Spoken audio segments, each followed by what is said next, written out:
Hi, and welcome back to the listening window, where we help you improve your English listening and speaking through powerful storytelling. Today's story is called The Day I Disappeared. It's a deeply emotional and suspenseful tale told from a first person perspective. You'll hear every day natural English as you follow along, and there's a twist waiting for you at the END. AS always. Don't forget. You can download the full script, vocabulary list, quiz, answer key, and a bonus speaking prompt through the link in the description. Let's get started. I used to be someone, not someone famous, but someone people noticed. I had friends. I had a job I didn't love, but I was good at it. I laughed easily, made plans, bought flowers just because. I wasn't perfect, but I was their presence seen real.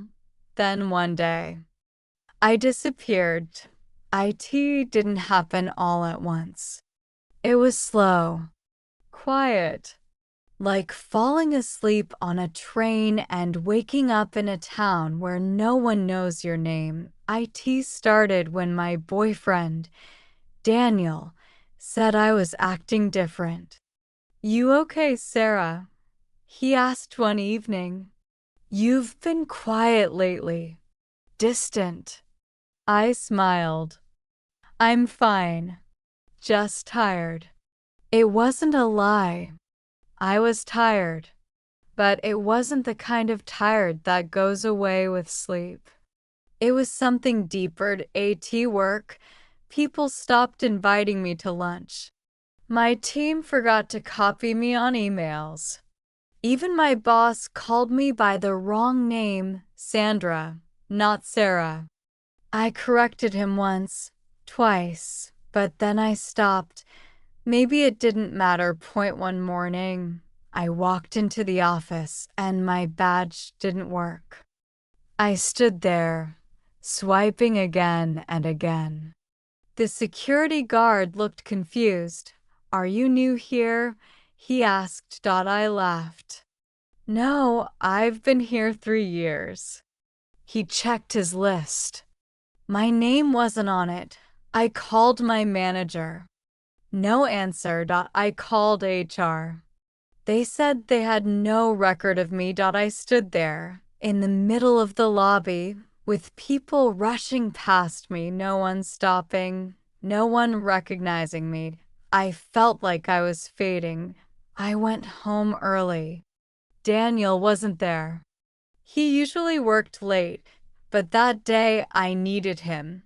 When he came home, I reached out to hug him. He walked right past me. Daniel. I said, no answer. Daniel, I'm talking to you. Still nothing. He looked around, confused. Weird. I thought I left the lights off. I stood frozen. He sat on the couch, turned on the TV, and never once looked at me. That night, I sat across from him at the dinner table. He scrolled through his phone, sipping wine. I'm right here, I whispered. Don't you see me? He never looked up. I didn't sleep that night. I walked to the bathroom and looked in the mirror, and my face was still there, but it looked different. Less color. Less life. Like I was becoming transparent. The next morning, I tried calling my mother. No answer. I called my best friend. Straight to voicemail. I went to the coffee shop around the corner, the one I'd visited every week for years. Hi, I said to the barista. Can I get a cappuccino? He didn't look up. Excuse me. I repeated. Another customer stepped in front of me. He greeted her like an old friend. Made her drink. Took her money. I stood there, invisible. I ran outside, For the next few days, I walked through the city like a ghost. People bumped into me without saying sorry. I spoke, but no one heard. I screamed, but no one turned. The world was moving on without me, and I had no idea why, until one night I found a letter. It was in my own handwriting, tucked inside a drawer I rarely opened. It said, "Dear Sarah, if you're reading this, it means you forgot. You made a deal. You wanted to disappear. You were tired of the noise, the expectations, the pain. You asked to be unseen, and they granted it. But remember, you can be forgotten, or you can fight your way back. You just have to remember who you were." I read the letter over and over. Tears streamed down my face. It was true. I had felt lost. I had wished for silence, for peace, but not like this. Not forever. The next morning, I went back to the mirror. I stared into my eyes. "I'm Sarah," I said. "I love wildflowers. I hate mint ice cream. I used to dance in the kitchen. I matter." My voice was shaking. "I am real. I exist. I will not disappear." The light in the mirror changed. For a moment, I saw myself, clear, vivid, alive, and then I blinked and Daniel burst into the bathroom. "Sarah," he shouted, "you scared me.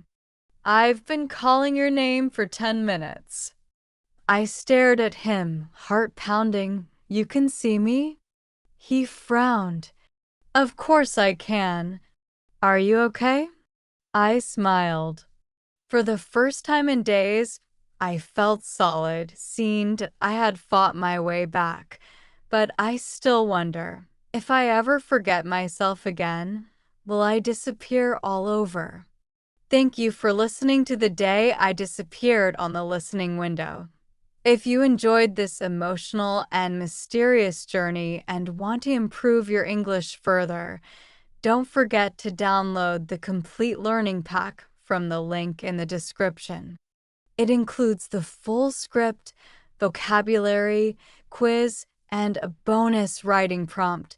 And I'd love to know, what do you think really happened to Sarah? Comment below with your theory. Until next time, keep listening, keep learning, and keep being seen.